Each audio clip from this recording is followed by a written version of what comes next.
My name is Renner. Today I'm giving you a tour of what's in my TV set. Everything here really has meaning for me, including this sword. This is a replica of a Roman sword which was carried by Roman soldiers. It's large, it's two-edged. Wow, it could really kill someone. You would swing it at someone, particularly from a distance to keep them away.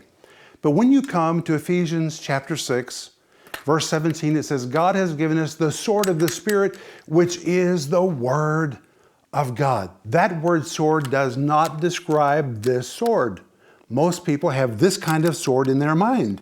That's not the word that is used in Ephesians 6, verse 17. Instead, it is this kind of a sword.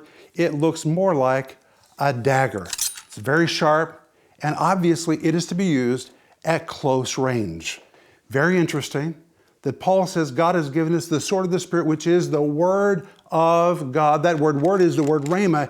It is a word that is given right now, instantly, for the moment you're confronting, or God will give you, and God will give me a rhema we need when the enemy is up close and we need to put him on the run.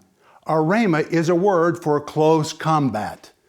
And that's what I think about when I see this sword, and that's why it's on my set. Wow, wasn't that a great video? My friends, would you please subscribe, like, and comment under this video? Please do that. It will help us reach more people with the gospel of Jesus Christ.